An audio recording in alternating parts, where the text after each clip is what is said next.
Bueno, Dios me les bendiga a todos, hermanito. Así que vamos a comenzar hoy con el 10º foro de preguntas y respuestas.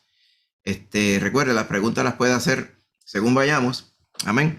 A la misma vez, si de momento, como no necesariamente les veo, porque estoy en una sola pantalla, si usted tiene una pregunta, puede usar la función esa que dice Raise Hand, ¿verdad? Levante la mano, que aparece en el menú, para entonces yo ver la manita y entonces saber que alguno de ustedes tiene alguna pregunta. O simplemente prende el micrófono y me hace la pregunta en nombre de Jesús. Amén. Bueno, así que hoy, Dios mediante, vamos a estar viendo 4 preguntas. Amén. La primera es respecto a la segunda venida de Cristo, según se nos relata en Lucas capítulo 21 y en Mateo capítulo 24. Amén. Hay unos paralelos entre estos dos evangelios sobre esta narración del Señor Jesús acerca del futuro. Entonces, hay una pregunta dentro de esa pregunta, no solamente ver lo que nos dice la palabra, sino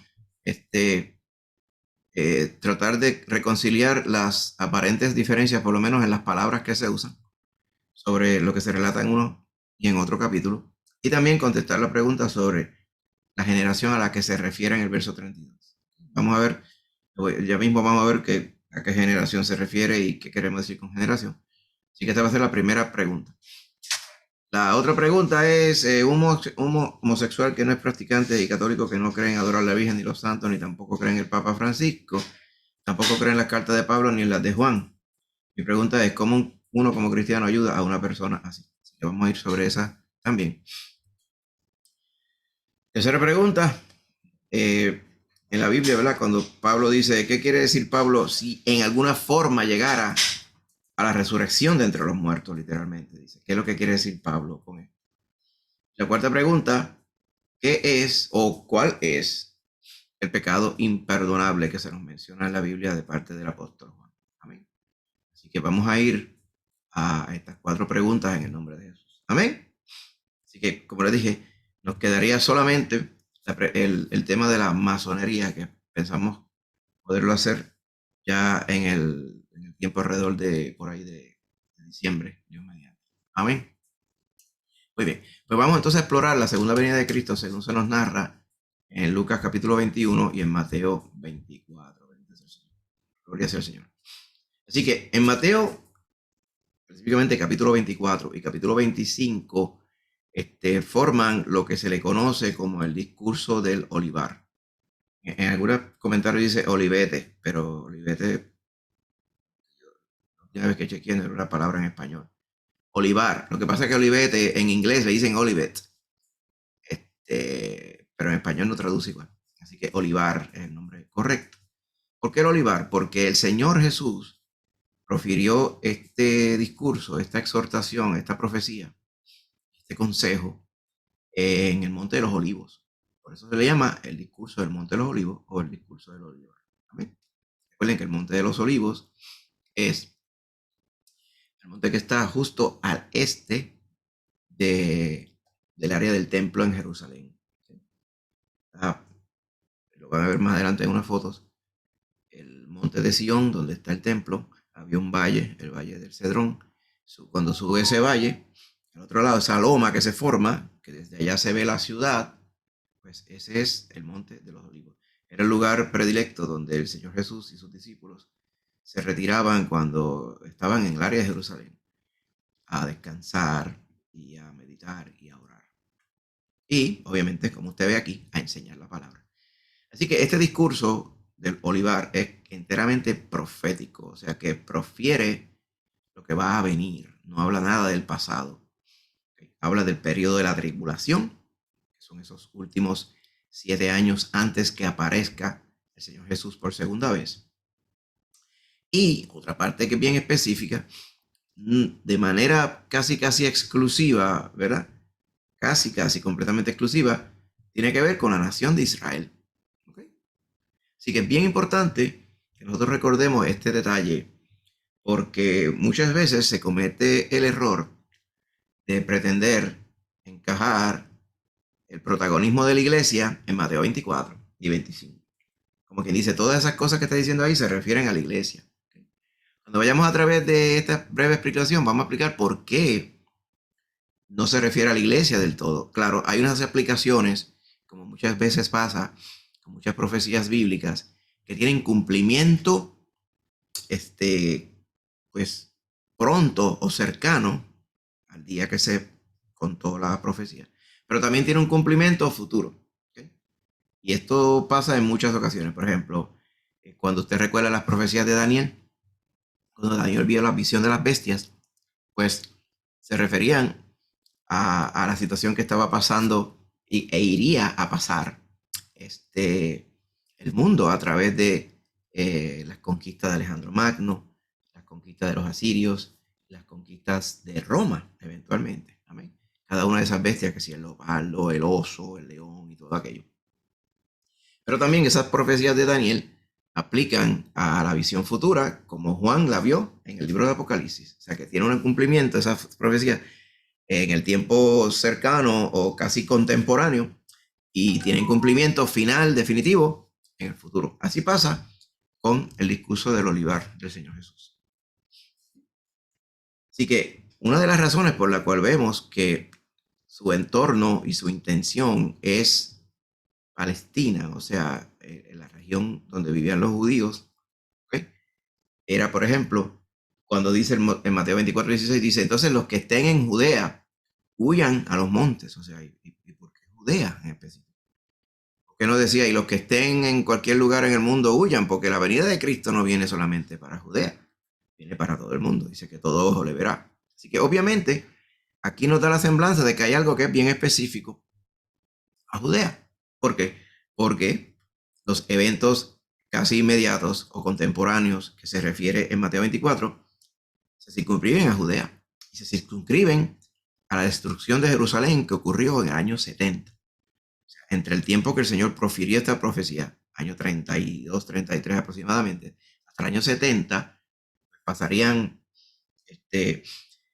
38, 37 años más. Y entonces se cumpliría la parte contemporánea de esa profecía. Obviamente es la destrucción del templo y toda esta catástrofe que iba a suceder. Que se refiere a los judíos, el capítulo 24, lo vemos también aquí en 24:20, que dice, orad para que vuestra huida no sea, entre comillas, en sábado. Porque sábado era obviamente el día donde los judíos pretenderían estar en reposo. O sea, fíjate que lo que él le pide a ellos que intercedan para ver si el Señor concede para que el día que tuvieran que huir de esta catástrofe no fuera sábado. O sea, si fuera así, la iglesia no le estuviera refiriendo al sábado, porque dice, nadie os juzgue en cuanto a comida y bebida. O sea, para la iglesia no está el mandato del sábado, pero para los judíos sí. También el 24:22 habla de los escogidos, ¿verdad? Aquellos días no fueran acortados, ¿verdad? Serían acortados por bendición y por misericordia a los escogidos.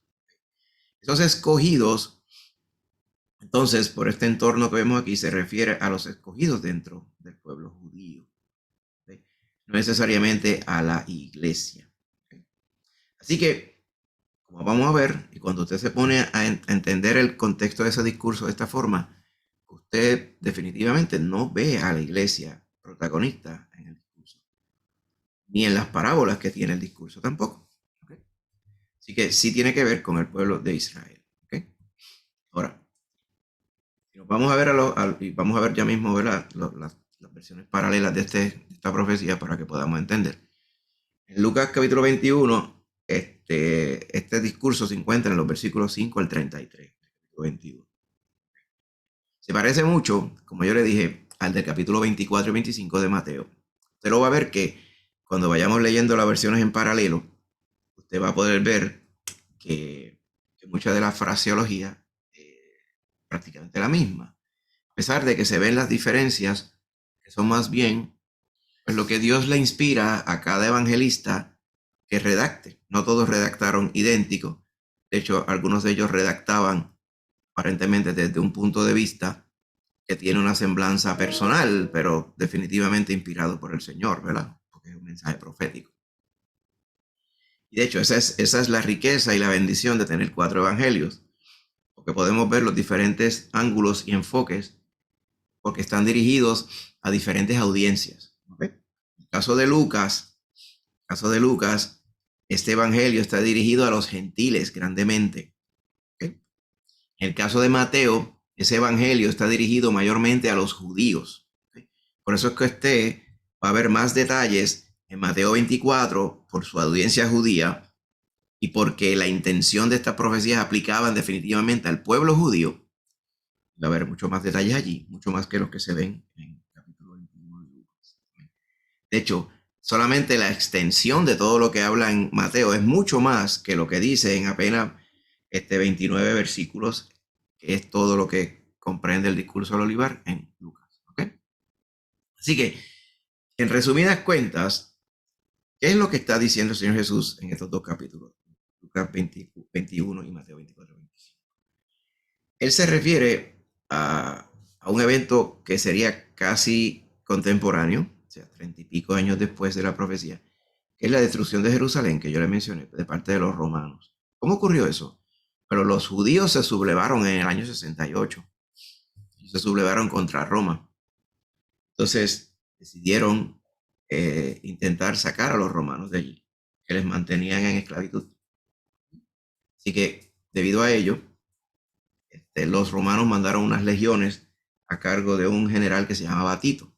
Era hijo de Vespasiano. Eventualmente Tito iría a ser emperador, cambiaría su nombre.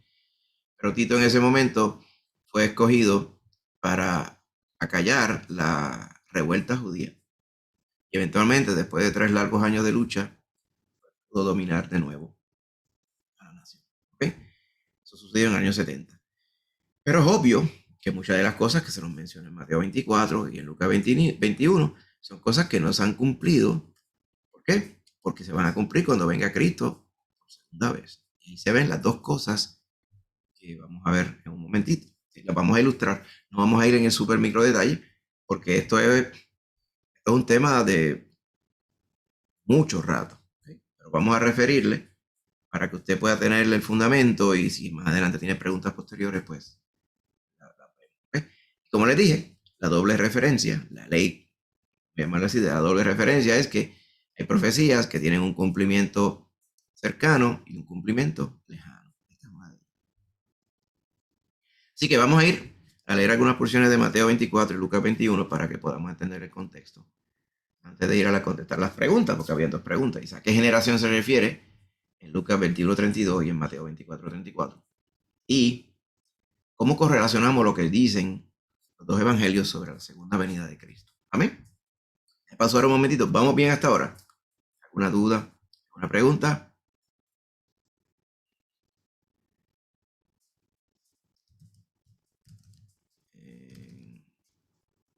Todavía me escuchan bien, ¿verdad? Simplemente verificando que todo esté correcto. Déjenme ver si... Okay, puedo ver aquí un momentito. Ok, perfecto. Todo bien hasta ahora, ¿verdad? Amén. Seguimos. Nombre de Jesús. Perfecto. Muy bien. Sobre la segunda venida de Cristo. ¿Ok? Antes de ir a los evangelios directamente, vamos a ir mejor a los evangelios directos. Lo que lo hacemos un poquito. Y así podemos después contar las preguntas. Ok. Muy bien. Pueden ver esta pantalla, ¿verdad que sí? La pantalla donde donde está la Biblia, aquí en negrito. Ok, perfecto. Entonces, miren. Esto simplemente es uno de las peculiaridades, ¿verdad? Las ventajas que tiene el sistema Logos, donde hay ciertas funciones que ya están preprogramadas y que le permite a usted leer los evangelios en paralelo. La peculiaridad que tiene es que pues, tiene los 4 textos, uno para cada evangelio, y está organizado por perícopas. Una perícopa es un tema o una porción. Por ejemplo, la perícopa es predicción de la destrucción del templo. Si nosotros lo pusiéramos aquí, vamos a poner a Juan también. Vemos que en Juan no se menciona esta porción. ¿Lo vio? Está en Mateo, en Marcos y en Lucas. Pero en Juan no está. Porque, y esto nos enseña la peculiaridad de los primeros 3 evangelios, Mateo, Marcos y Lucas. Estos evangelios se conocen como sinópticos. porque hablan una sinopsis, o sea, es un resumen del ministerio del Señor Jesús. El cuarto evangelio, Juan, no es sinóptico. El cuarto evangelio de Juan se enfoca en muchos de los dichos y la enseñanza de Jesús. No es tan biográfico como los primeros tres, sino más bien es más específico acerca de las cosas que dijo e hizo el Señor Jesús. Por eso es que muchas cosas que se encuentran en Juan no están en los otros tres evangelios y viceversa. Así que podríamos decir que los primeros tres son complementarios entre sí y definitivamente entre los cuatro también. ¿Okay? Y que por ahora, como no vamos a encontrar este discurso en Juan, pues vamos simplemente a circunscribirnos aquí. Y quería dejar a Marcos, porque en Marcos también hay parte de este relato, aunque no necesariamente están todos. Por ejemplo, cuando Jesús habla, empezando el discurso, Mateo dice, y cuando Jesús salió del templo y se iba, se acercaron sus discípulos para mostrarle los edificios del templo. Y respondiendo él les dijo, ¿veis todo esto? De cierto os digo que no quedará aquí piedra sobre piedra que no sea derribada. Básicamente, los tres evangelios dicen casi lo mismo, para algunas cositas y detallitos que se añaden aquí y allá. Pero básicamente lo mismo. Esa es la pregunta que genera el discurso del Señor Jesús. Entonces, si seguimos leyendo más aquí, la otra parte dice que el Señor estaba sentado en el monte de los olivos, por eso se llama el discurso del olivar. Los discípulos se le acercaron y le dijeron, parece que estaban pensando, ¿verdad?, en aquella contestación del Señor, sobre que sería destruido y no quedaría piedra sobre piedra. Y ellos le dijeron, dinos, ¿cuándo serán estas cosas y qué señal habrá de tu venida y del fin del siglo? Respondiendo Jesús les dijo, mirad que nadie os engañe, porque vendrán muchos en mi nombre diciendo, yo soy el Cristo, y a muchos engañarán. Y oiréis de guerras y rumores de guerras.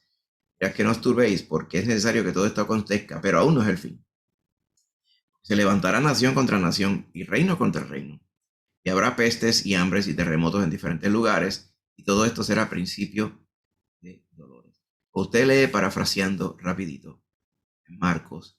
Se añade que los que se le hicieron esta pregunta fueron Pedro, Jacobo, Juan y Andrés. Pequeño detalle. No lo menciona en Mateo, pero sí lo menciona en Marcos. ¿Okay? Entonces, cuando viene a ver de lo que parafrasea aquí, prácticamente lo mismo. Hablando de rumores, preveniendo de que no se dejen llevar por los engañadores, los que reclamen ser el Cristo sin serlo, que van a haber diferentes guerras, ¿verdad?, y levantamientos y muchas cosas, y va a haber grandes terremotos y diferentes lugares, van a haber hambre, pestilencia y grandes señales en el cielo. ¿Okay? Sí aclara entre Mateo y Marcos que es un principio de dolores, o sea que ese no es el fin, ese es simplemente el comienzo. ¿Okay? Así que por lo que vemos, todo va bien, bien en paralelo hasta ahí. Inclusive, cuando usted sigue leyendo Mateo 24 y los otros dos también, se va a notar lo siguiente aquí. En Mateo habla de que entregarán a tribulación, ¿verdad?, pues a los fieles, los matarán y seréis aborrecidos de toda la gente por causa de mi nombre. Muchos tropezarán entonces y se entregarán unos a otros, y a unos a otros se aborrecerán. Muchos falsos profetas se levantarán y engañarán a muchos. Y por haberse multiplicado la maldad, el amor de muchos se enfriará. Al que persevere hasta el fin, este será salvo. Será predicado este evangelio del reino en todo el mundo para testimonio a todas las naciones, y entonces vendrá él. Entonces, aquí, mis hermanos, es que estamos viendo detalles específicos. Que vemos aquí, en Mateo 29, 9 al 14, no se ha cumplido aún. ¿Por qué lo sabemos? Pues porque simplemente dice, será predicado este evangelio del reino en todo el mundo para testimonio a todas las naciones, y entonces vendrá el fin. El fin no ha llegado aún. Por lo tanto, esta profecía está por cumplirse todavía. Sin embargo, la que vimos anteriormente, estas señales antes del fin, de que están muchos por ahí diciendo que yo soy el Cristo sin serlo, pues la estamos viendo. Hay guerra, rumores de guerra, todo ello, ¿verdad? Y diferentes calamidades en el mundo, sí, las vemos, pero aún no es el fin. Pues, correctamente lo dijo el Señor. Ahora, en este caso, ¿verdad?, de que van a haber un montón de cosas que van a suceder antes del fin. Una de ellas va a ser que se predique el evangelio a todos, antes de que venga el fin, para testimonio a todas las naciones. Así que específicamente, fíjate que en Mateo, que se le dirige mayormente a los judíos, se le especifica, ¿verdad?, es el evangelio del reino. Acuérdense, si ustedes recuerdan, cuando el Señor Jesús profirió el sermón del monte, el del olivar, pues en el sermón del monte, que está en Mateo 5, 6 y 7, también está dirigido a los judíos. O sea, lo que se les habla allí era simplemente a lo suyo vino para ver cómo iban a responder los suyos. ¿Okay? Eventualmente sabremos que los suyos no le recibieron, como dice Juan en su evangelio. Pero el Señor Jesús vino primero a las ovejas perdidas de la casa de Israel. Él les estaba predicando el evangelio del reino porque el plan ideal del Señor era que Israel creyera, se convirtieran en su pueblo real mediante la fe. Pero ellos no le creyeron. Así que el evangelio del reino le fue dado entonces a los gentiles, a nosotros, para quienes no había ninguna promesa. Y por eso es que la iglesia se compuso mayormente de aquellos que, sin ser judíos, creyeron el evangelio. Fuimos salvos, incluyendo nosotros que estamos aquí. Así que le menciona el evangelio del reino a los judíos, pero cuando usted viene, por ejemplo, en Lucas, ¿okay?, habla de esa misma persecución. Muchos van a tropezar. ¿Okay? Le dice que no teman cómo habrá de responder cuando los persigan y se tengan que defender, porque él promete dar palabra a cada uno de nosotros para poder contradecir. ¿Okay? Seremos traicionados aún por nuestros padres, hermanos y parientes. ¿Okay? Y seremos aborrecidos por causa del nombre de Jesús. Pero ni un cabello de vuestra cabeza perecerá. Con vuestra paciencia ganaréis vuestras almas. Como que dice, no van a poder vencer, en este caso, a la iglesia. Acuérdate, tiene un cumplimiento futuro, tanto de un lado enfocado en el pueblo de Israel, pero también tiene un cumplimiento enfocado en el pueblo gentil. ¿Okay? ¿Por qué? Porque el fin viene para todos, hermano. Al final, todo el mundo tiene que venir a creer en el Señor Jesucristo. No hay de una. Tanto los judíos como los que no son judíos. Así que, ¿qué vamos viendo hasta ahora? Que a pesar de que hay palabras diferentes entre uno y otro, porque los evangelios tienen audiencias diferentes, pues a pesar de esas diferencias, está hablando de uno y el mismo mensaje. Por ejemplo, cuando habla de, un poquito más adelante, los falsos cristos y los falsos profetas, ¿okay?, el Señor Jesús advierte, mire, cuando venga esos tiempos finales, de si a alguien le dijere, miren, aquí está el Cristo, miren, está allí, no le creáis, porque se levantarán falsos cristos y falsos profetas y harán grandes señales y prodigios, de tal manera que engañarán, si fuera posible, a los escogidos. Ya os lo he dicho antes, como que dice, ya están advertidos. Así que si os dijeren, miren, no es acá, está en el desierto, no salgáis. Se dice, mira, no, está acá en la ciudad, no le creáis. Dice, porque como el relámpago que sale del oriente y se muestra hasta el occidente, así también será la venida del Hijo del Hombre. ¿Okay? Porque donde quiera que estuviera el cuerpo muerto, allí se juntarán las águilas. ¿Okay? Esta alegoría se refiere a que básicamente nosotros diríamos, pues, ¿dónde está el muerto? ¿Dónde está el muerto? Pues, ¿dónde está la peste? Básicamente lo que quiere decir eso. Como quien dice, el Señor va a estar, ¿verdad?, donde va a estar. Y dice que todo el mundo le va a ver, ¿verdad?, desde el oriente hasta el occidente. Sí, Maite, la pregunta. Que no entendía esa frase que dice al final, siempre la leo, pero como que nunca la llegaba a entender por completo. Sí, y eso es lo que quiere decir, es que esto es un refrán de aquella época, ¿okay?, del tiempo bíblico. Dice, pues ya usted sabe, como dicen ustedes, ¿verdad? ¿Por qué es que están las águilas en ese sitio? Ah, porque las águilas o las aves que comen carne, ¿verdad? Pues porque allí está el muerto. Como quien dice, ¿por qué dónde es que está realmente, ¿verdad? ¿Por qué es que hay tanta conmoción, ¿verdad? Y todo esto está en cumplimiento de lo que quería decir. Sí, porque allí es que está el Señor Jesús. Porque acuérdate que el contexto, lo que él quiere decir es que van a venir un montón de gente y van a decir, Cristo está aquí, Cristo está allá, Cristo está en Aguadilla, Cristo está en Moscú y en diferentes sitios. Cristo, hasta el otro día había un Cristo de Ponce, ¿me entiendes? Y hay un Cristo de Colombia y todas esas cosas. El Cristo justo también, de Kiev. O sea, hay tanta y tanta gente diciendo hoy día, y todavía no estamos en estos tiempos súper a punto del final, ¿verdad? Por el contexto que vemos. Y ya por ahí hay un montón de falsos cristos. Así que, como que dice, cuando de verdad usted, ¿verdad? Sienta, usted va a saber lo que quiere decir, usted va a saber que allí va a estar Cristo. Porque va a ser de verdad. Como quien dice, si no estuviera el muerto allí, en otras palabras, este refrán, no estarían las águilas aquí. Como que dice, si las personas de verdad no pudieran constatar que está Cristo allí, pues no se juntarían. Básicamente eso es lo que quiere decir. Pero, como tú ves, este es un refrán judío. Ninguno de los otros evangelios está. Especialmente Marcos, que era un evangelio más bien dirigido desde el punto de vista romano. Se ve que narra el mismo evento, pero no tiene tanto detalle. Especialmente no habla del refrán que está aquí. Y de aquí tampoco. ¿Okay? Si habla, por ejemplo, en Lucas dice, el Señor va a venir como un relámpago que va desde un extremo del cielo al otro. ¿Okay?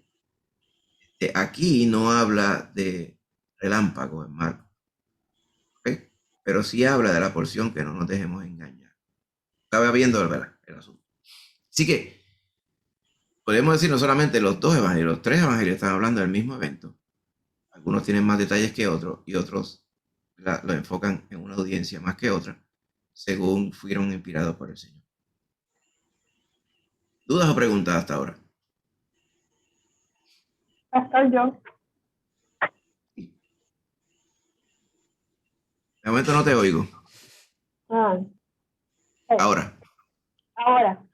Ahora sí. Sí, supongo que es un tema también para otro día, pero el amor de muchos se enfriará. A mí eso siempre me ha preocupado. No quisiera estar en ese grupo, pero se refiere a las personas tal vez que tienen la fe tibia, las personas que no tienen una fe, que en ese momento no tienen una fe firme. Sí, porque lo que sucede es que este amor que se refiere así, que no está hablando necesariamente de los creyentes, está hablando de la humanidad en general. Lo que pasa es que lo que quiere decir es que en esos tiempos, como la situación se va a poner tan precaria, a mucha gente se le va a olvidar el cuidar de los demás. Y cada cual es sálvese quien pueda. Entonces, no van a confiar, van a ser tiempos confusos, tiempos de cada cual cuidarse a sí mismo, cuidar lo que está más próximos a ellos. Ya yo no me preocupo por los demás, van a tener mucho ese sentimiento en su corazón. Y también, como va a haber tanta confusión, si tú ves aquí, va a estar un montón de gente diciendo yo tengo la verdad, yo soy Cristo aquí y allá, y esta confusión va a hacer que el corazón, el amor, ¿verdad? La fe de muchos se va a enfriar y muchas personas van a decir yo ni trabajo voy a pasar con averiguar cuál es la verdad. Yo no me voy a molestar ni me voy a preocupar por nada de esto. Entonces, todo ese asunto, ¿verdad? De tanta confusión y de tanta opresión del diablo que va a haber, es lo que va a causar que el amor de muchos se enfríe. ¿Okay? Porque usted lo vio más atrás, ¿verdad? Cuando decía,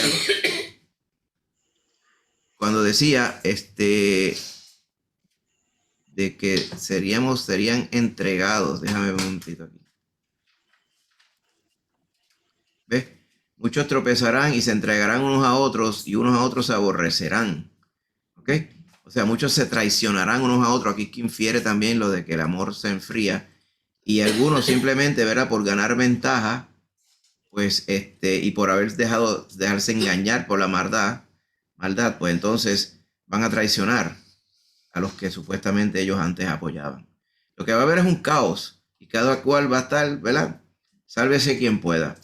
Every man for himself, como dicen los gringos. Okay. Y eso es lo que va a estar sucediendo aquí, eventualmente. Por eso que en general, ¿verdad? Se refiere a que el amor de muchos se enfriará. También dice en Daniel, la ciencia aumentará y todo el mundo correrá de aquí para allá. Pues se refiere a este caos, ¿verdad?, que va a estar ocurriendo en estos tiempos del fin. ¿Ok? Muy bien. Entonces, antes de poder resumir este tema, quisiera leer estos últimos versos, ¿verdad?, en paralelo. Como vemos, el mensaje es el mismo en los tres evangelios. Unos pocos detalles más aquí y allá, dependiendo del enfoque. Pero considerando este último tema, todo esto que hemos leído hasta ahora es la antesala antes que venga el Señor Jesús por segunda vez. Aquí ya en esta porción ya se nos narra cuando venga. Dice, inmediatamente después de la tribulación de aquellos días, y esto es paralelo a lo que nos menciona en Apocalipsis, que vendrá esa gran tribulación y después de esa gran tribulación aparecerá el Señor Jesús. Eso se nos narra en Apocalipsis capítulo 19. Dice, el sol se oscurecerá. Esto se refiere, por ejemplo, a las plagas de las copas de la ira. El sol se tornará en sangre y la luna se oscurecerá y las estrellas caerán del cielo y las potencias de los cielos serán conmovidas. Esto es literalmente las copas de la ira que se nos narran capítulo 16 de Apocalipsis al 18. Dice, y entonces inmediatamente aparecerá la señal del Hijo del Hombre. No se ven, ¿verdad?, así específicamente qué señal se refiere, ¿verdad? Hay muchas conjeturas sobre ello, pero obviamente es algo que inequívocamente identifica al Señor Jesús. Y entonces dice, verán al Hijo del Hombre, como que dice, todo el mundo le va a ver, ¿ok? Así que verán al Hijo del Hombre que vendrá en una nube, y sacan Lucas, con gran poder, con poder y gran gloria, ¿ok?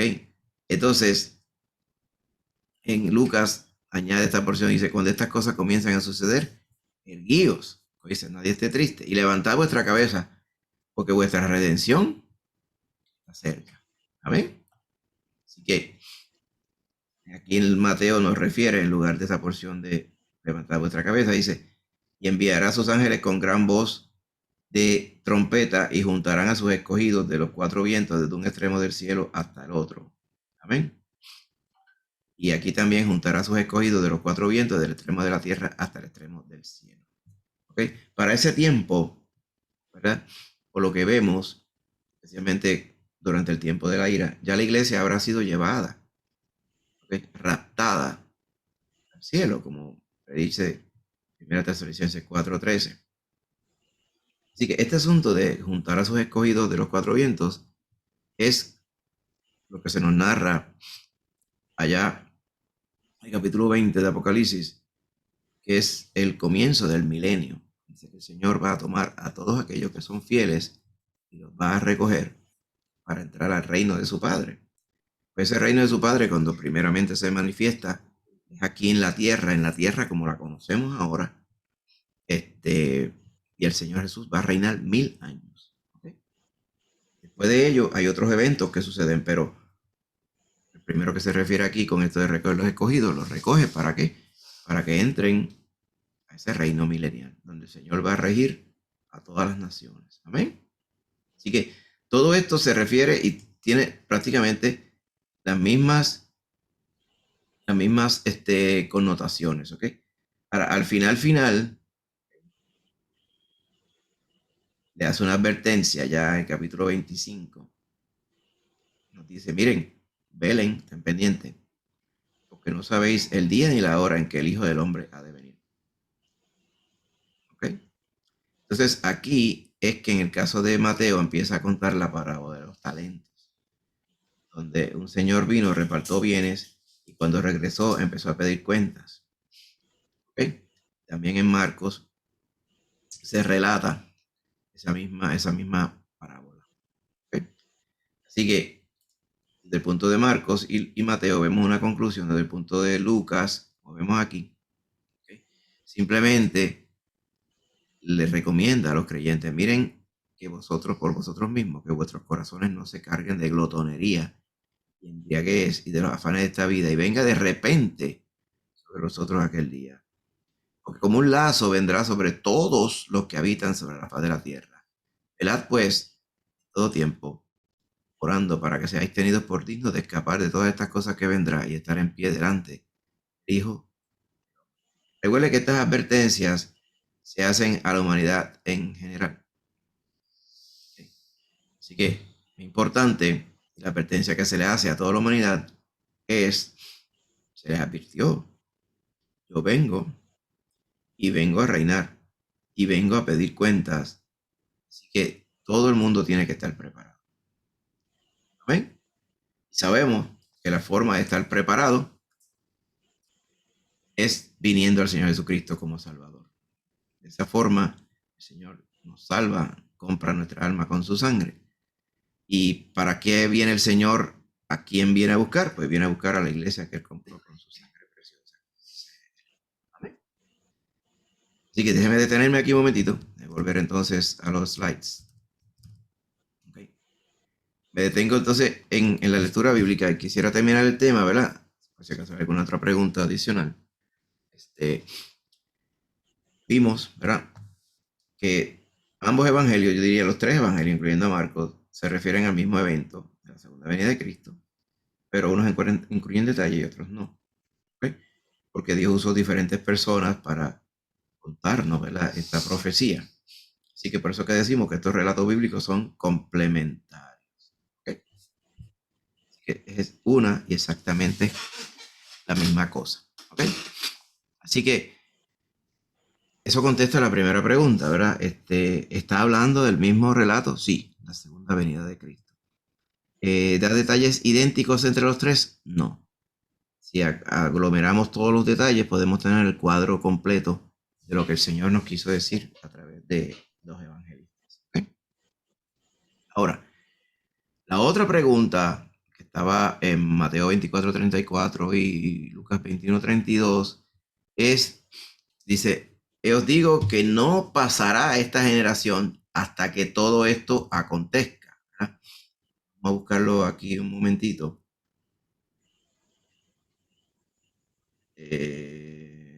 Míralo aquí.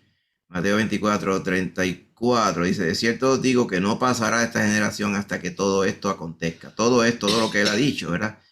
Hasta ese momento. También dice lo mismo acá en Marcos, no pasará esta generación hasta que todo esto acontezca. Y en Lucas también dice. ¿Okay? Ahora bien, ¿a qué generación se refiere? Hay varias posibilidades. ¿Okay? Algunas personas creen que cuando dice generación se refería a la generación que estaba viviendo en aquella época, la que escuchó estas palabras directamente del Señor Jesús, y que todo esto se cumplió en la destrucción de Jerusalén. Era esa generación, dicen algunos. El problema gigante que tiene esto es que no puede ser, es imposible, porque Cristo no volvió en el tiempo de aquella generación.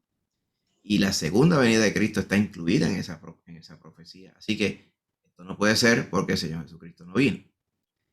Y hay algunas personas que dicen, no, pero es que Él vino en forma espiritual porque la iglesia representa a Cristo. Y digo, no, eso es estirar un chicle hasta que se rompe. O sea, literalmente la palabra nos habla que el Señor Jesús va a venir y todo ojo le va a ver. Y va a venir en las nubes con poder y gran gloria. No está hablando de la iglesia, está hablando de Cristo. Amén. Así que Cristo no ha venido todavía por vez segunda. Por lo tanto, la generación que dice allí pasaría hasta que cumplan estas cosas, pues no puede ser la generación del tiempo de Jesús. Así que esto está cancelado. ¿Qué otra opción hay? Creen también. Cuando dice esta generación se refiere a las personas, ¿okay?, que estarán viviendo cuando estas cosas comiencen a suceder. ¿Okay? Y que los que vivan para ver el comienzo de esas señales iban a estar vivos para el regreso de Cristo. ¿Okay? Todos los acontecimientos predichos sucederían dentro de esa generación. Eso puede ser una posible explicación, claro que sí. Otra explicación podría ser que cuando dice esta generación se refiere a la raza judía.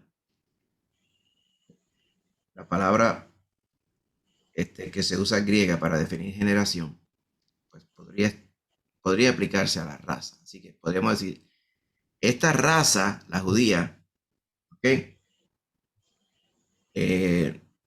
Especialmente la que tenía esa hostilidad al Señor Jesucristo, ¿okay? Estaba diciendo, mira, esta raza sobreviviría, estaría esparcida por todos lados, pero estaría existiendo todavía. Y que esa actitud hacia Cristo nunca cambiaría, siempre seguirían rechazando al Señor Jesús a través de los siglos. Es posible. ¿Okay? Como que dice, esta actitud de esta raza no va a cambiar hasta que todo esto se cumpla. Pues posiblemente se refiera de esa forma al pueblo judío. Así que lo que podemos decir de esta conclusión es que posiblemente las dos interpretaciones, o sea que la generación del mundo que esté viviendo cuando comiencen los periodos de la tribulación, pero también podría ser, ¿verdad?, el pueblo judío en su rechazo al Señor Jesús, hasta que sus ojos sean abiertos. Así que definitivamente no se refiere a la gente del tiempo cuando el Señor Jesús habló estas palabras, porque esa generación ya pereció y el Señor no ha regresado. Así que esa es la interpretación que podemos dar según el contexto de la Biblia y según la historia que conocemos acerca de cuando dice esta generación. ¿Okay? Pregunta hasta aquí, hermanito. ¿Alguna duda? Bien, perfecto. Así que, ¿podemos ser nosotros esa generación? Pues sí, pudiéramos ser nosotros esa generación. Algunas personas dicen, bueno, si tomamos en cuenta, ¿verdad?, qué tiempo dura una generación, pues no sé, podrían ser 25, 40 años, ¿eh? Porque entre 25 y 40 años, pues esa generación engendra otra generación y después ya cambia, es otra generación. Así que podría ser, si la generación, el tiempo empieza a correr hoy, pues puede ocurrir todo esto en 25 o 40 años. Bah, claro que sí. Todo este asunto de todas estas calamidades y todas estas cosas, pues claro que sí. De hecho, la palabra del Señor circunscribe cuando la cosa se pone bien mala de verdad. Son los últimos 7 años antes de que venga el Señor Jesús. Pero mala, mala, mala, mala de verdad. Son esos 3 años y medio últimos, la segunda mitad. Que es la gran tribulación. ¿Verdad? Donde habrá gran tribulación como nunca la ha habido, ni nunca más la habrá, dice el Señor. Amén. ¿Podría suceder eso en nuestro tiempo? Claro que sí. Así que, ¿estamos preparados? Claro que sí. Si estamos en Cristo, amén, estamos preparados. La gran bendición que tenemos es que le creemos a la palabra. Hay mucha gente que son de Cristo y no le gusta la palabra de Cristo. Porque no es Cristo, es Cristo. O sea que no la han creído al Señor. Dice, aquí decía, el cielo y la tierra pasarán, pero mi palabra no pasará. Así que todo esto, como lo dijo el Señor Jesús, así sucederá. Amén. Muy bien, hermanito. Seguimos entonces con el próximo tema. Dice así, ¿cómo un cristiano ayuda al que no cree en la palabra de Dios? Okay, y si ustedes recuerdan, ¿verdad?, el contexto de esta pregunta creo que era de parte de la hermanita Rebeca. Era de una persona que era homosexual, que era católico nominal, o sea, de nombre, que no creía, ¿verdad?, las cartas de Pablo ni en estas cosas, o sea, que no le creía a porciones de la palabra que él entiende no debería creerse. ¿Cómo uno podía ayudar a una persona así? Obviamente no es creyente. Pues miren, yo lo resumí, ¿verdad?, en cómo nosotros como cristianos podemos ayudar a los que no creen. Y vamos a ir al consejo bíblico. Lo primero es que para nosotros poder ser de bendición a una persona así, y de hecho a cualquier persona, tenemos que hablarle la palabra de Dios. ¿Okay?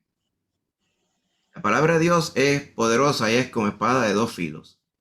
Ante la negativa y la protección y la coraza que pone la gente y las excusas, porque las personas que dicen que son de una religión y son de nombre, católicos de nombre, eso es una excusa para escudarse, para simplemente resguardarse en esa situación de ellos, para entonces no creerle a nadie.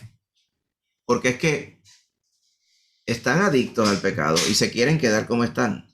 Saben por un lado que tienen que venir al Señor, pero no les da la gana. Y entonces están en esa encrucijada y les pasa la vida completa en la encrucijada. Muchos se defienden con, pues yo soy así porque es que hay mucha gente que me ha dado mal testimonio. Me dicen que son cristianos.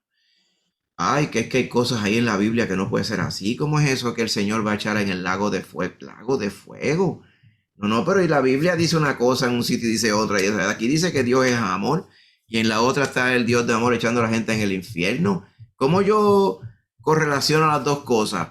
Bueno, claro que lo podemos entender, porque el Señor es las dos cosas. O sea que las personas, como no quieren incidir sobre la Biblia, malentienden en este caso lo que quiere decir amor.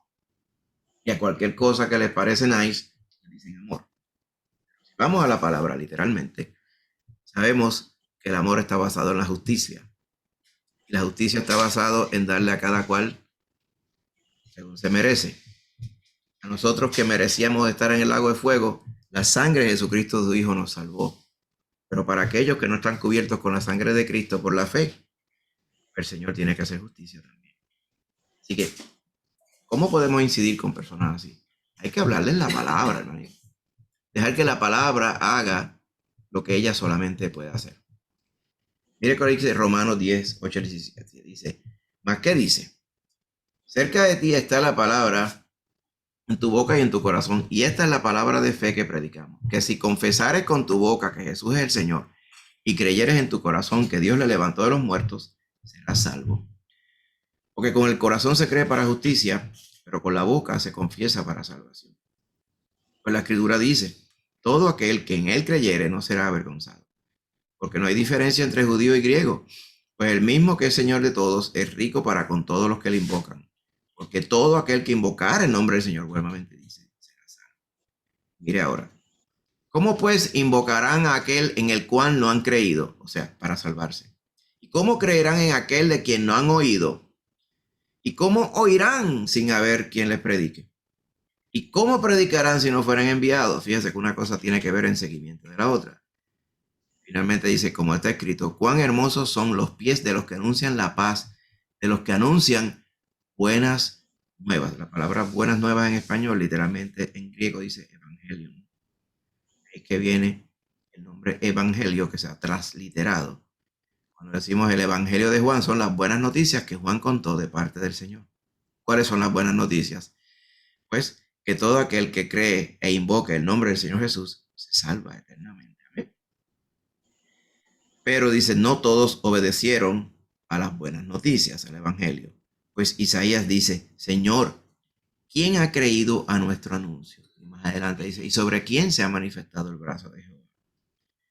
Así que sigue diciendo en Romano, dice, así que la fe es por el oír y el oír por la palabra de Dios. Aquí vemos claramente la única forma de que los corazones sean abiertos, turados, puedan creer en el Señor Jesús es mediante la palabra de Dios. No es con, créame, no es con consejo, no es con filosofía, inclusive no es con ser buena gente, ni es con autoayuda, ni es con alcohólicos anónimos, ni es con nada de estas cosas, es con la palabra de Dios. La palabra de Dios es la que hace el milagro de penetrar, dice, hasta el tuétano de los huesos. Y penetra a través de la coraza que la gente se autoimpone. ¿Okay? Es claro que con las filosofías y los argumentos no le podemos ganar. Mire cómo dice 1 Corintios 2, 12, 13. Dice, y nosotros no hemos recibido el espíritu del mundo, sino el espíritu que proviene de Dios, para que sepamos lo que Dios nos ha concedido, lo cual también hablamos. O sea, lo que Dios nos ha concedido lo hablamos. La salvación la hablamos. No con palabras enseñadas por sabiduría humana, sino con las que enseña el Espíritu, acomodando lo espiritual a lo espiritual. Como quien dice, no podemos hablar de salvación con palabras humanas, ni filosofías humanas, tenemos que hablar de forma espiritual. ¿Amén? Así que las filosofías para nada sirven. ¿Qué otra cosa podemos hacer además de hablarle la palabra? Tenemos que orar por ello, como dice 1 Timoteo 2, 1 al 5.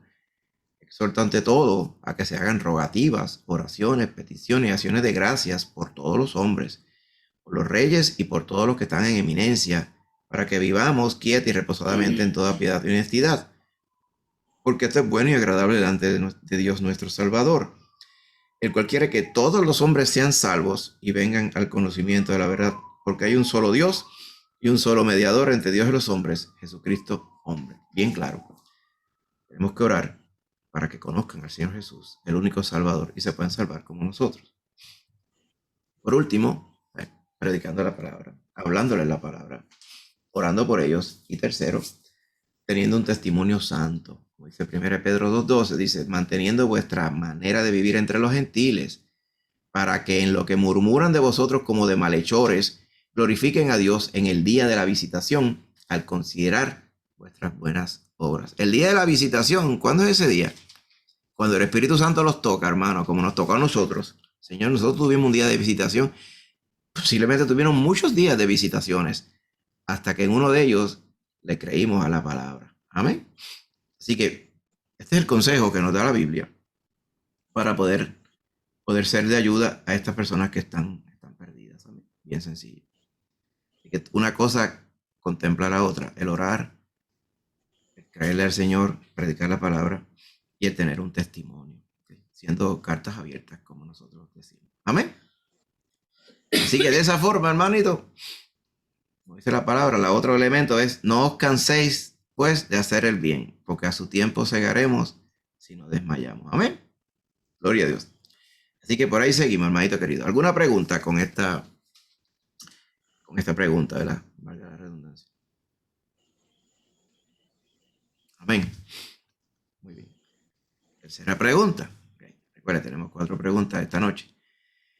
¿Qué quiere decir Pablo cuando él dice, si en alguna forma llegara yo a la resurrección de entre los muertos? ¿Okay? Primero que nada, vamos a definir dónde es que está eso en la Biblia, ¿verdad?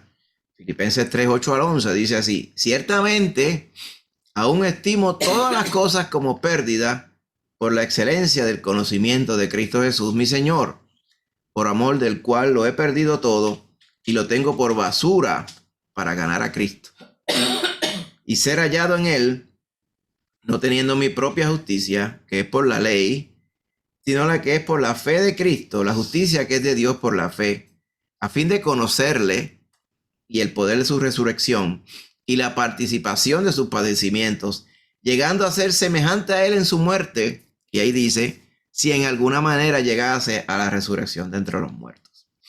Cuando usted lo lee así rapidito, dice, ay, a mí me parece que Pablo está dudando que él vaya a llegar a la resurrección de entre los muertos. O sea, a primera vista. Pero vamos a ver, ese es lo que pasa con la palabra. La palabra no puede ser a primera vista. ¿Okay?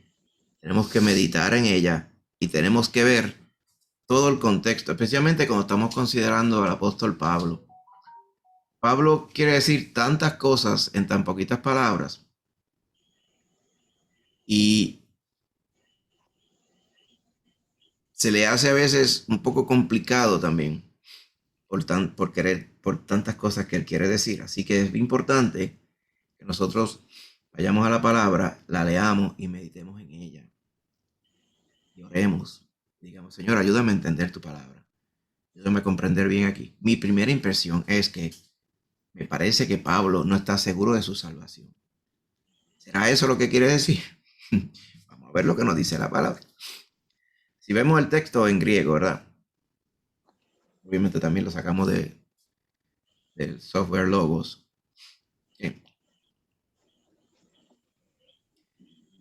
Lo que vemos aquí arriba en español es la secuencia, es la sintaxis. ¿Te recuerdas, verdad? Cuando usted estaba en la high, la sintaxis. La sintaxis es el orden específico de las palabras en un texto. Se sabe que hay una sintaxis de cada idioma.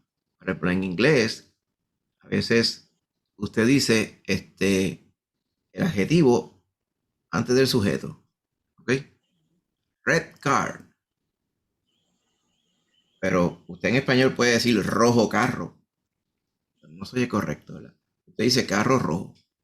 Pero la sintaxis no es idéntica entre los idiomas, a pesar de que quieren decir lo mismo.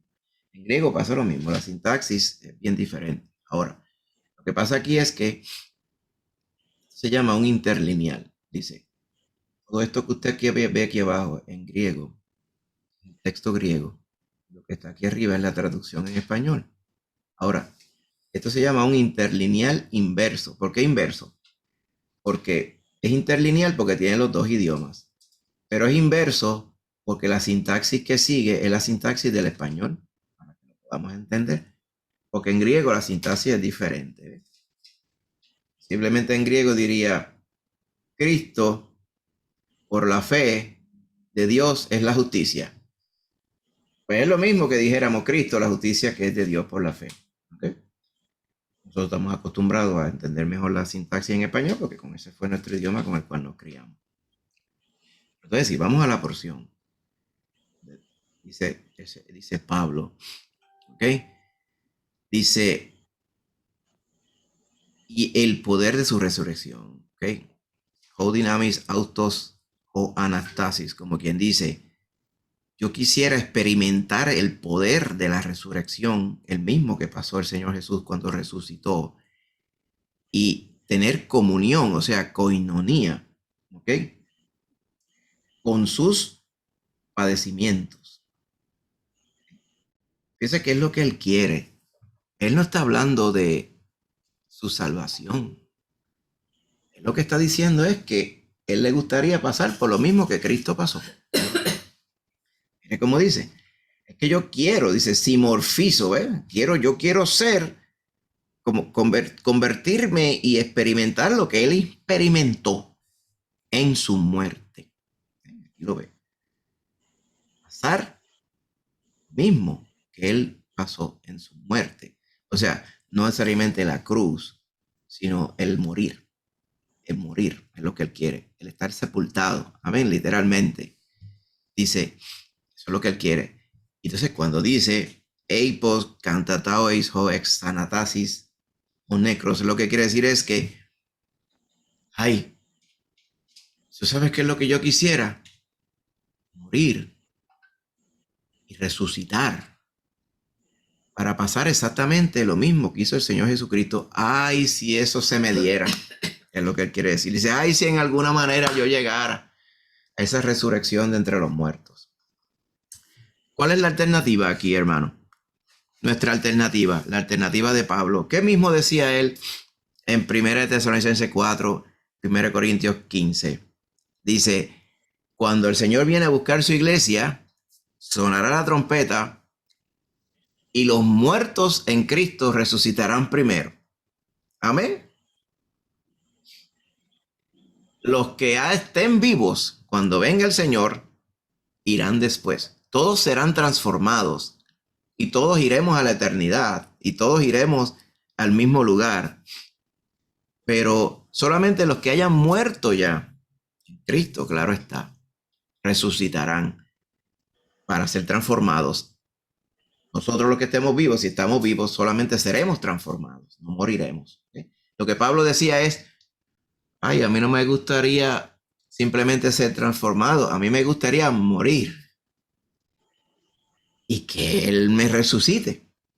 ¿Okay? Porque él lo que entendía con esto es que él estaba esperanzado de poder ser tan semejante al Señor lo más posible que él decía, ay, yo quisiera ser como él fue en su muerte, sepultado y resucitado. Ay, yo quisiera ser así.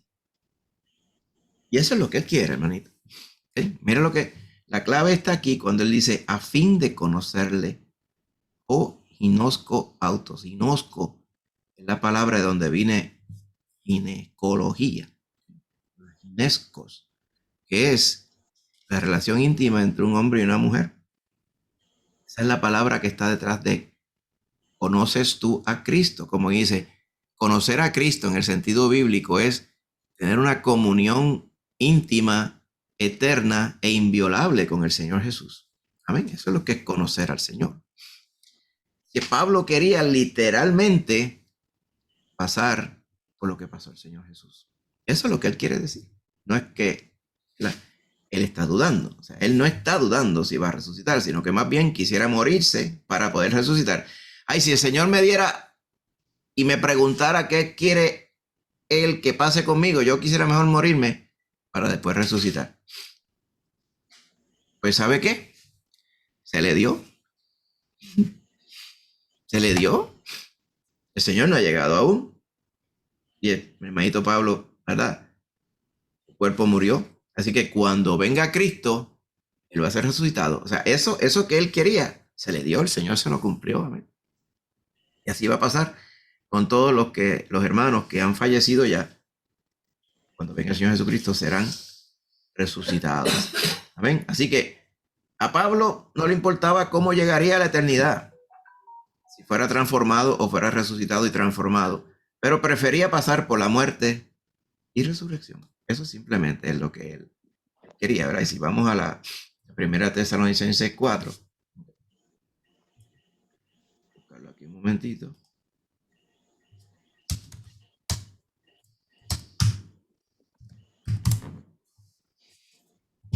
Ponerlo aquí un poquito más grandecito para poderlo ver mejor.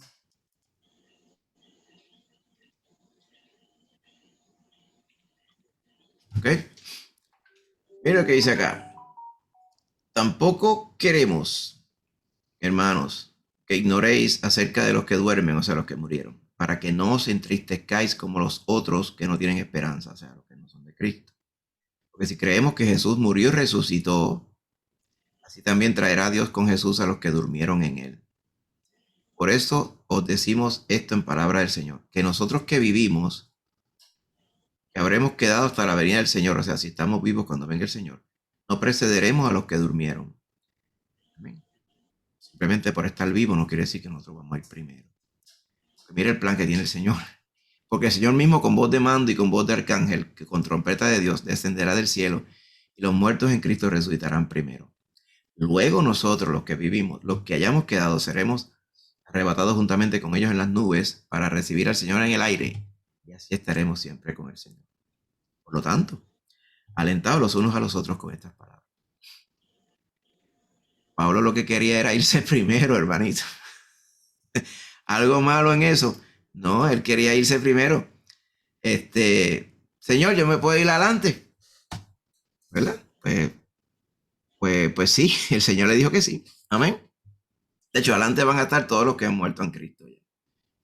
Así que en ninguna manera estaba él dudando de su salvación, sino simplemente, ni mucho menos diciendo, estoy ganándome la salvación, mucho menos, porque en ningún momento del Evangelio vemos una cosa como ella, porque la salvación no depende de nuestras obras, depende de cuando el Señor nos salva instantáneamente cuando le confesamos como Señor y Salvador.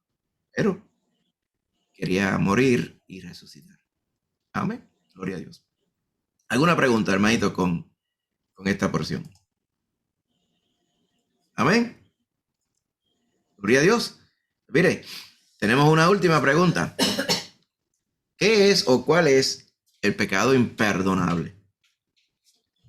Una pregunta que de hecho, yo recuerdo cuando yo bien joven, recién convertido, había veces que yo estaba bien nervioso con esta cosa.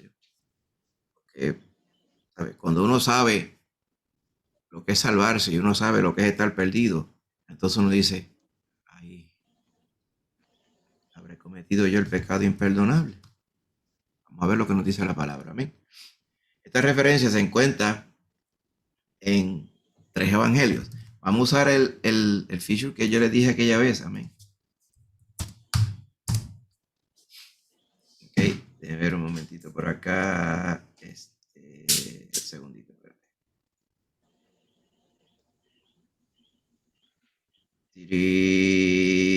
Aquí. Que esto casi siempre está alineado. Porque no me lo está mostrando.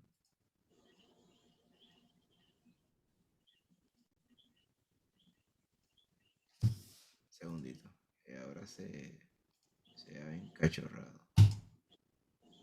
¿Para que no está Marco aquí? Aquí está Marco.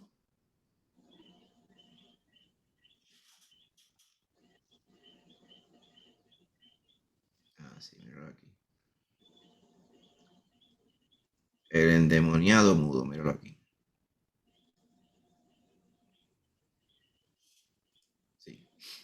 Entonces, pero aquí está el contexto. ¿Okay? De hecho, si podemos buscar un poquito más atrás.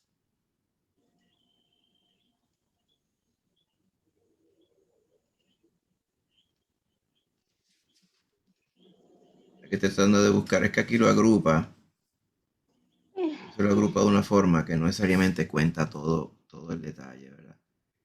Pero, es más, vamos a ir sino directo a la porción, ¿ok? Y luego venimos aquí al paralelo. Mateo 12, 22. ¿Okay? Vamos a leer esa porción para que ustedes puedan ver todo. Ok. Déjenme apagar el lineal este momentito.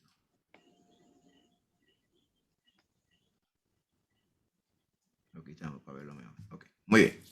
Fíjate como el título. La blasfemia contra el Espíritu Santo. Okay. De hecho, dice ese de paso, si pudiéramos buscar aquí.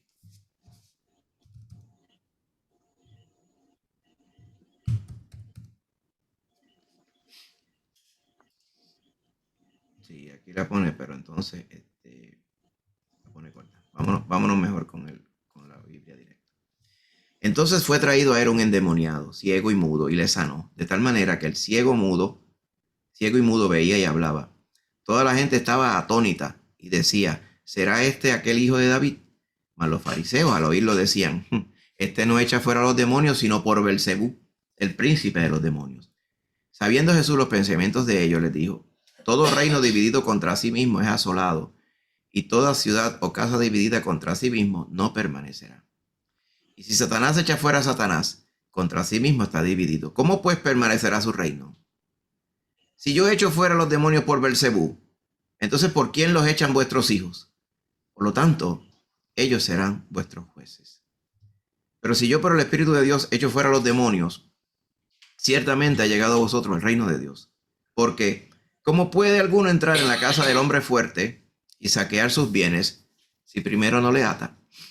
Entonces podrá saquear su casa. El que no es conmigo, contra mí es. Y el que conmigo no recoge, desparrama. Por tanto os digo, todo pecado y blasfemia será perdonado a los hombres. Mas claro, esto está si confesamos nuestros pecados, ¿verdad? Mas la blasfemia contra el Espíritu Santo, no le será perdonada. A cualquiera que dijera alguna palabra contra el Hijo del Hombre, le será perdonado. Pero al que hable contra el Espíritu Santo, no le será perdonado ni en este siglo, ni en el venidero. O haced el árbol bueno y su fruto bueno, o haced el árbol malo y su fruto malo. Porque por el fruto se conoce el árbol. Generación de víboras, ¿cómo podéis hablar lo bueno siendo malos? Porque de la abundancia del corazón habla la boca. El hombre bueno del buen tesoro del corazón saca buenas cosas, y el hombre malo del mal tesoro saca malas cosas. Mas yo digo que de toda palabra ociosa que abren los hombres, de ella darán cuenta en el día del juicio, porque por tus palabras serás justificado y por tus palabras serás condenado. Mete miedo, ¿verdad? Esto que estaba diciendo aquí el Señor Jesús. Pero mire bien el contexto. El Señor había sanado a alguien que tenía un demonio. Ese demonio se manifestaba físicamente en él, haciéndole ciego y mudo. Y lo sanó. Y el ciego ya no era ciego y no era mudo, ya veía y hablaba. Y todo el mundo estaba atónito. Atónito quiere decir que es que no podían entender qué estaba pasando. Y decían, ¿será esta la señal de que este es el hijo de David? ¿Será este el descendiente de David que heredaría el reino eterno? ¿Será este el Mesías? ¿Será este el ungido de Dios? Vieron la obra que el Espíritu Santo estaba haciendo. Los fariseos, cuando oían que la gente decía esto, decían, sí, yo sé el poder de este. El poder de este no es del Espíritu de Dios. El poder de este es de los demonios, es de Belcebú, el príncipe de los demonios. Como el Señor Jesús conocía lo que estaba en su mente, contestó todo esto que acabamos de leer. Básicamente él le dice, si yo por el Espíritu de Dios es que saco los demonios, a ustedes ha llegado el reino de Dios. Pero si yo saco los demonios por Belcebú, entonces los hijos de ustedes que dicen que sacan demonios, ¿los sacan por Belcebú también? Los hijos de ustedes sirven a Belcebú, igual que ustedes. ¿O que de qué estamos hablando aquí? O sea, ¿cómo ustedes pueden decir una brutalidad como esta, sabiendo que es evidente que el poder que está en mí es el poder de Dios, el poder del Espíritu Santo? El contexto aquí es el siguiente, hermano. Los fariseos sabían que ese era el poder de Dios, pero decidieron de maldad, adrede, por su terquedad, por su necedad, en la cara de la evidencia que se veía que el poder venía de Dios, decir que ese poder de Dios era el poder del diablo. Eso es lo que es la blasfemia contra el Espíritu, adjudicarle al diablo lo que solamente a Dios le pertenece como su gloria. Y que muchas personas se preguntan, ¿habré cometido yo el pecado imperdonable? Muchos creyentes se preguntan. O sea, ¿habré blasfemado yo contra el Espíritu Santo? Por lo tanto, estoy perdido completo. Vamos a contestar esta pregunta. Esta es la parte que estamos aquí refiriéndonos. ¿Okay? En la parte que está en Marcos, que da un poquito más de contexto. La última parte dice, de cierto os digo que todos los pecados serán perdonados a los hijos de los hombres, como decía ya en Mateo. Y las blasfemias cualesquiera que sean. O sea, alguien puede decir lo que le dé la gana, ¿okay?, contra el Señor Jesús. Pero cualquiera que haga eso mismo contra el Espíritu Santo no tiene jamás perdón, sino que es reo de juicio eterno. ¿Por qué dijo esto? Dice, porque ellos, los fariseos, habían dicho, tiene espíritu inmundo, no el hombre, Jesús. O sea que Jesús hacía los milagros porque estaba endemoniado, sabiendo que no lo estaba. La clave aquí, hermano, es sabiendo que no lo estaba, decían que ese era el poder del diablo. Mire, Bento, mire lo que vamos a explicar claramente, hermano. Cuando alguien es de Cristo y tiene este temor, ¿habré cometido yo el pecado imperdonable? Si aquel que hubiera blasfemado contra el Espíritu, es imposible que se haga esta pregunta, porque el blasfemar contra el Espíritu, o sea, el achacarle al Espíritu la obra de Satanás y quitarle la gloria y desmentir y no hacerle caso, cerrar nuestro corazón contra el Espíritu Santo, pues no nos vamos a dar cuenta ni que hemos blasfemado, ¿ok? Y si nos damos cuenta, pues no nos vamos a preguntar si hubiéramos blasfemado tampoco. O sea, estaríamos ya cerrados y condenados en nuestro corazón. Porque así mismo es que está el nivel de desprecio en nuestro corazón por la obra del Espíritu. ¿Okay? Así que el Espíritu no estaría obrando en nosotros para arrepentimiento. Ahora, es bien saludable que nosotros tengamos, no esta preocupación, yo le llamo este temor. ¿Okay? Este temor por estar midiendo y viendo y evaluando, juzgando las cosas propiamente, con tal de no caer en errores, ¿verdad? Es imposible que un creyente blasfeme contra el Espíritu Santo. Amén. Porque el mismo Espíritu es el que nos guía aquí. Ahora, recuerde que pertenecemos a Dios. El mismo Espíritu nos ha sellado. ¿Amén? El Espíritu es el sello, la garantía de la posesión adquirida, o sea, de la salvación, de la redención mediante Cristo. El Espíritu es la evidencia de que somos salvos. El temor que podemos sentir, Señor, yo no quiero jamás ofenderte, ni mucho menos deshonrarte con nada. Ese temor lo produce el mismo Espíritu Santo en nosotros. ¿Okay? No es la razón, no es el entorno ni nada, es el mismo temor que el Señor pone en nuestro corazón, porque somos salvos. Ahora,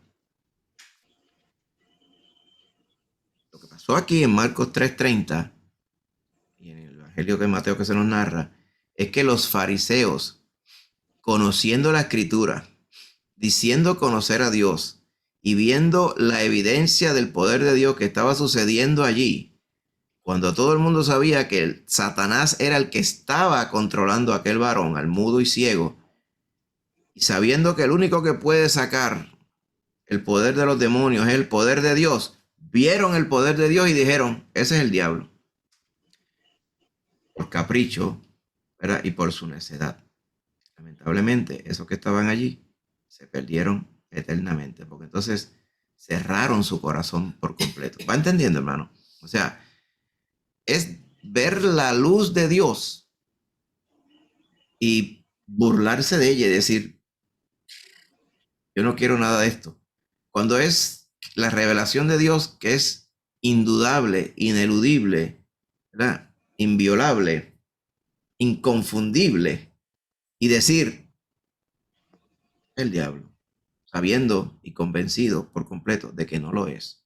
Eso es lo que es el pecado imperdonable. Así que lo que dice aquí claramente es que quien quiera que deliberada e irrespetuosamente calumnie a la persona y ministerio del Espíritu Santo en relación con el señorío y redención de Jesucristo, amén, se priva a sí mismo completamente de cualquier posibilidad presente o futura de obtener el perdón de pecados. ¿Por qué? Porque rechazó totalmente la única base de la salvación de Dios. Por eso es que el Espíritu Santo es el que nos toca para la salvación. Es bien importante. Ahora, si vamos, ¿verdad? Y viendo y repasando lo que se nos dice en Mateo 12, 31 y 32, que lo acabamos de ver, la blasfemia, o sea, el hablar en contra del Espíritu, ¿okay? Es lo que ellos cometieron ese día porque no podrían negar que el Espíritu Santo estaba haciendo las obras de milagro a través del Señor Jesús. Así que lo que hicieron fue adrede, no fue por equivocación, no fue por confusión, no fue por ignorancia. ¿Okay? Ellos sabían. ¿Cómo sabemos que ellos sabían? Pues porque el Señor mismo Jesús lo dijo, ¿verdad? Porque el Señor usó el contexto de ese rechazo de ellos para decir, los que blasfemen contra el Espíritu se pierden eternamente, porque eso es lo que le había pasado a ellos en ese momento. Es un momento tristísimo, hermano. De gozo porque el Señor había libertado a uno del poder del diablo, pero tristísimo porque estos varones acababan de perderse eternamente porque viendo toda la evidencia del poder de Dios, decidieron darle la gloria a Satanás. Ahora, hay otra parte importante.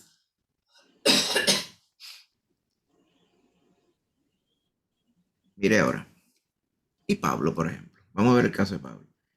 Por eso decimos, alguien que haya sido expuesto a la presencia y el poder divino del Señor Jesús, ¿puede rechazarlo por ignorancia y ser perdonado?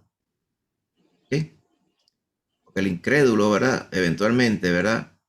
Podría proceder al arrepentimiento, pero en ese caso, pues por su ignorancia, su incredulidad, pues posiblemente no crea el Señor Jesucristo. En ese momento, eso le pasó a Saulo. Saulo de Tarso era fariseo también, pero él pudo ser perdonado porque él habló en contra del Hijo del Hombre, ¿verdad? Y persiguió a la iglesia, pero él fue salvo cuando respondió al llamado de Dios, cuando Cristo mismo se lo encontró camino a Damasco. Si hubiera estado perdido irremediablemente, el Señor no lo hubiera tocado nada más, no se hubiera encontrado con el camino a Damasco. Pero como Pablo mismo testificaría más tarde, él dice, todas esas cosas yo las hice por ignorancia, por incredulidad. La vamos a buscar en 1 Timoteo. Hay una diferencia en saber que Cristo se está moviendo y darle el poder y adjudicarle ese poder al diablo. Y otra cosa es andar en ignorancia, como estaba Saulo, sea fariseo de fariseos. Pero obviamente cuando encontró al Señor Jesús cara a cara, ¿qué le dijo? Señor, ¿qué tú quieres que yo haga? Él no le dijo, tú eres un demonio, vete de aquí. Es lo que hicieron los fariseos. Esa es la diferencia de lo que había estado pasando, las dos cosas. ¿Okay? Fíjese lo que dice 1 Timoteo 1:13. Dice, habiendo sido antes blasfemo contra Cristo, claro está, perseguidor e injuriador, mas fui recibido misericordia porque lo hice por ignorancia, en incredulidad. O sea, que los fariseos en la narrativa de Mateo que vimos allí no lo hicieron por ignorancia. Ellos sabían que era el poder de Dios. Ellos lo hicieron por arrogancia y por necedad. Por eso es que no hubo más oportunidad para ellos. Pero Pablo estaba bien consciente de que en su ignorancia, andando en esos caminos de ignorancia, el Señor Jesús se le presentó y él lo reconoció como lo que él era, el Rey de Reyes, Señor de Señores y el Salvador. Esa es la diferencia que vemos entre las dos partes, hermano. Amén. Así que el que blasfeme contra el Espíritu a sabiendas de que es Dios mismo que le está hablando, definitivamente no tiene oportunidad de salvación. Por eso era que para esos fariseos, quienes presenciaron sus milagros, conocían la verdad de las afirmaciones del Señor Jesús porque conocían la palabra y todo coordinaba con la palabra. Y aún así decidieron blasfemar contra el Espíritu Santo. Ya ellos habían cerrado su corazón contra cualquier otra revelación del Señor. Ya ahí no había más esperanza para ellos. ¿Ven? Me detengo aquí un momentito por si acaso hay alguna pregunta. Hay unos versos adicionales que están en Hebreos que hablan precisamente de esto. Hay muchas personas les da trabajo entenderlos si no consideran el contexto completo de la escritura, incluyendo Mateo 12, como acabamos de ver. Rebeca. Sí, pastor. En el caso de personas que se declaran ateas, personas, yo he visto entrevistas en televisión de personas bien famosas que hacen como alarde de que son ateas y lo dicen de una manera como mozándose. Eso, ahí aplicaría eso, o tal Bueno, vez también Gracias. ignorante. Podría ser y podría no ser. Eso depende de cada caso en individual. Eso depende en la manera en que el Señor Jesús se les haya revelado a ellos por medio de la palabra y por medio del Espíritu Santo. Yo te diría que es bien posible que algunos de ellos, y quizás muchos de ellos, ya estén completamente vedados de la salvación por esto mismo. Quizás porque el Señor les ha tocado, se les ha revelado claramente y ellos decidieron blasfemar contra Él, ¿verdad? Es bien diferente a cuando hay alguien que está perdido y de momento escucha una predicación un día y lo oye y se interesa, pero después se le olvida y se va a los afanes de la vida. Simplemente no hizo caso al llamado de salvación ese día. Va a venir otro día y el Señor posiblemente le dé otra oportunidad. Y por ahí, ¿verdad? Y las oportunidades del Señor son muchas, porque la misma palabra dice que el Señor no quiere que nadie se pierda, sino que todos procedan a arrepentirse. Por lo tanto, tenemos que confiar que el Señor sigue tocando a las personas, excepto cuando es evidente de que la experiencia que una persona pudo haber tenido en algún momento con el Espíritu Santo es de tal forma contundente que no hay otra opción. O sea, que no hay forma, a menos que sea la necedad de la persona y que haga, ¿verdad?, adrede, cierre su corazón y le adjudique completamente lo contrario a lo que se le está revelando, pues es que únicamente podría pasar esto. Así que posiblemente muchos de esos ateos estén así. ¿Quiénes son y quiénes no son? No lo podemos saber nosotros. Pero por esto mismo es que muchas veces hemos dicho, o sea, nosotros predicamos la palabra. La mayoría del tiempo nadie hace caso a la palabra, bien poquitos hacen caso a la palabra. Yo confío en el Señor que la mayoría de esos que están rechazando la palabra, el Señor les sigue dando más oportunidades porque no han querido atender el evangelio por su ignorancia. Pero yo estoy seguro que hay un número de personas que no han querido el evangelio y no le hacen caso más al evangelio simplemente porque en algún momento de su vida decidieron, ¿verdad?, no hacerle caso al Espíritu cuando su testimonio era contundente. ¿Qué diferencia hay? A veces hay personas que escuchan un poquito del evangelio aquí y allá y no lo atienden mucho y Recuerde la palabra de la semilla del sembrador, ¿verdad? Hay terreno que la palabra cae así, caen junto al camino, como que dice, y eso es equivalente a que vienen las aves del cielo y se la llevan. O sea que casi ni chance le dio a la persona de meditar en ella, porque se puso con los afanes, el coge, el trabajo, la escuela, y este asunto aquí y allá, que mira, no tengo tiempo, y simplemente apenas llegaron a meditar en el Evangelio. Pues no recibieron al Señor ese día porque estaban en su ignorancia y esas cosas. Pero alguien que el Señor le habla en su corazón y le convence en su corazón contra toda otra posibilidad y decide como quiera decir, a mí no me da la gana, diciendo el nombre del Señor y del Espíritu Santo, y ahí no hay más chance. Lo dice la palabra del Señor. Amén. Así que, hermanito, hay otra porción que está aquí en Hebreos 6, 4 al 6, que dice así. Porque es imposible que los que una vez fueron iluminados y gustaron del don celestial y fueron hechos partícipes del Espíritu Santo y asimismo gustaron de la buena palabra de Dios y los poderes del siglo venidero y recayeron, sean otra vez renovados para arrepentimiento, crucificando de nuevo para sí mismos al Hijo de Dios y exponiéndole a vituperio. ¿Qué está hablando aquí? Fíjate. Si usted lee de momento las primeras palabras, piensa que está hablando de gente que eran salvas. No. Mire, piensa en los fariseos que estaban allí viendo cuando el Señor Jesús sanaba y sacaba el demonio de aquel varón. ¿Qué dice? Es imposible que los que una vez fueron iluminados, aquellos varones fueron iluminados. La gloria de Dios estaba allí. El mismo Jesús, cuando dice la blasfemia contra el Espíritu, es lo que está pasando aquí. Es que ellos estaban claros que era que el Espíritu les estaba hablando. Gustaron del don celestial, o sea, vieron la bondad de Dios en sanar a aquel varón y ellos mismos estaban allí para ser testigos de la gloria de Dios.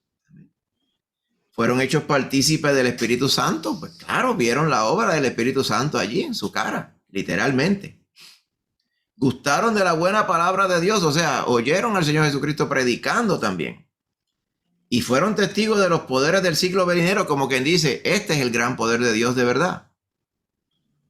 Ellos eran los fariseos de ese momento. Dice, es imposible que si ellos experimentaron todo esto y recayeron, como quien dice, si con todo y esto no les dio la gana de creer y desmintieron todo esto y le adjudicaron que todo esto era el poder del diablo, pues ya no hay más renovación para arrepentimiento de ellos. Porque eso sería como si crucificáramos de nuevo al Señor Jesús y como si lo hiciéramos pasar por todo su sufrimiento otra vez. Como quien dice, eso no va a ocurrir. El Señor Jesús murió una sola vez. No va a morir otra vez por nadie. Él murió una vez, sola vez por todas. Se presentó delante del Señor resucitado en su gloria. Y ahora el Espíritu Santo toca a todas las almas para salvación. Así que, fíjese esto, ¿verdad? El Señor Jesús se revela con el poder del Espíritu Santo para que todos tengan la oportunidad de salvarse. Lamentablemente, en aquel caso, los fariseos, no teniendo excusa alguna para dudar de nada, Pablo tuvo excusa, porque decía que estaba en ignorancia, pero aquellos fariseos evidentemente no tenían ninguna excusa por la forma en que el Señor les juzgó, porque el Señor conocía lo que estaba en su corazón. Amén. Nos detenemos aquí un momentito, hermano, por si acaso hay alguna pregunta. Si esto le da a usted un sentido solemne de la seriedad del Evangelio, no es chiste. Muchas personas por ahí echan las cosas del Señor a chiste. No es chiste. Pastor. Amén. Sí. Dios les bendiga. Dios te bendiga. Me he quedado todavía con una duda. Una persona que no conoce del Señor y viene a conocer al Señor cuando tenga 60 años de edad o 70, ¿no le aplica el pecado imperdonable? No, porque tú misma dices, si ella viene a salvarse después, pues es obvio que el Señor no había cerrado las puertas para él o para ella. Ok. Y ok. lo que pasa es que lo que denota esto es cuando el Señor le dé la bendición a alguien que no le conoce y se revela a él con toda su gloria, entonces que no hay duda ninguna, que disipa toda duda en el corazón y como quiera la persona dice y decide no creer y blasfema contra el Espíritu, o sea, deshonra la obra del Espíritu Santo, pues no hay oportunidad. Por ejemplo, el Señor Jesús se llevó al monte a Pedro, Jacobo y Juan y se transfiguró delante de ellos. Se mostró en su gloria y al lado de él estaban Moisés y Elías. Y Pedro dijo, esto está bueno aquí. ¿Para qué vamos a bajar? Vamos a buscar y hacemos 3 casitas. Una para Jesús, una para Moisés y una para Elías. Y nosotros 3 nos quedamos aquí y somos los sirvientes de ellos. No necesitamos más nada. Eso es lo que estaba en la mente de Pedro. Pedro vio la gloria de Dios y no dijo, ay, aquí está el demonio haciendo obra. Porque él sabía que no era el demonio, que era el Señor Jesús. Amén. Va viendo, o sea, ¿cómo alguien podría llamarle el diablo está aquí cuando obviamente no era el diablo? Pues, gente como aquellos fariseos, por ejemplo, que lo ven allí y dicen, ¿y cómo es posible que esta gente diga que este es el diablo si es evidente que el Señor está aquí? Amén. Eso es lo que es el pecado imperdonable. Es que de por sí, o sea, es que de por sí es imperdonable, hermano. ¿Sabe por qué? Porque es que, pero ¿y qué más quieren?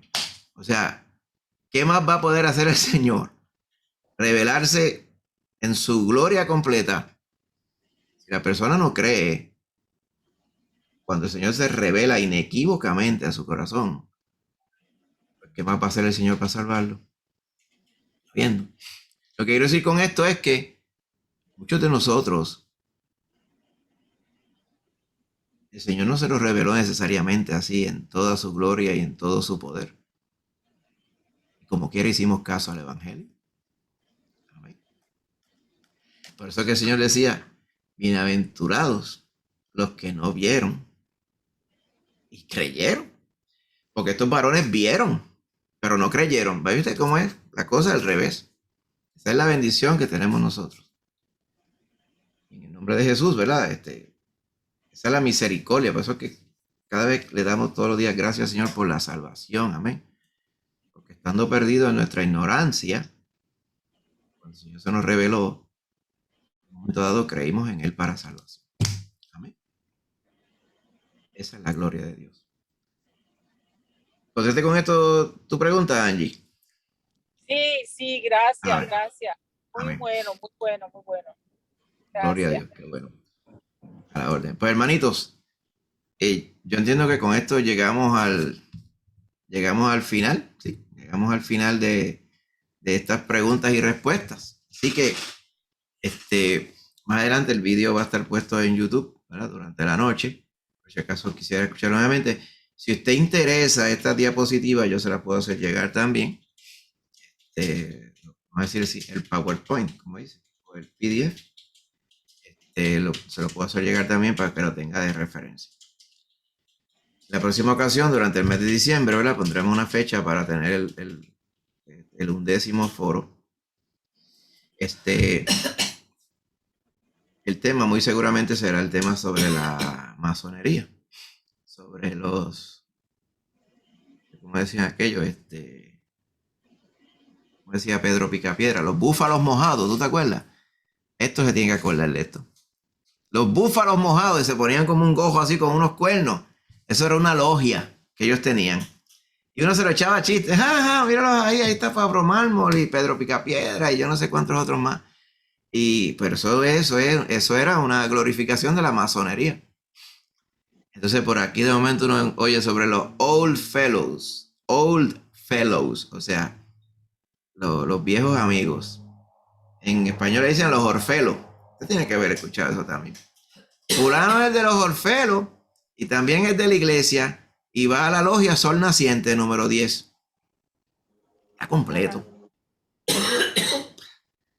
Entonces uno como, ¿verdad? A veces por no querer averiguar dice, pero deje que usted vea las tinieblas que hay ahí en todo ello. Para que usted sepa, los susodichos, la mayoría de los susodichos Founding Fathers, o sea, los que fundaron la nación americana, eran masones. ¿Okay? La mayoría de las susodichas columnas de la iglesia mormona son masones también. ¿Okay? Este otro grupo cerrado que se llama The Skull and Bones Society, masones también. ¿Okay? Los Shriners en los hospitales, el ojito colorado ese con la cosita que le cuelga, hacen buenas obras, pero son masones también. Y vamos a ver todo este movimiento, donde se origina, porque se llaman masones, o sea, serían los albañiles, básicamente, porque ese es el nombre, Mason. Entonces, tiene cartabón y toda esa simbología. Entonces, toda esa simbología, vamos a ver que está también en muchas cosas. Usted la encuentra en el billete americano. El billete americano tiene la simbología esta, a ver si por aquí. Mire. A ver si lo encuentra aquí. A ver si lo podemos ver aquí un momentito.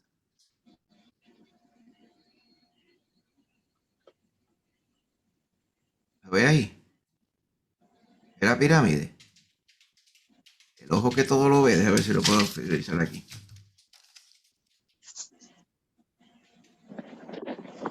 Yo sé cómo se resuelve esto, un momentito.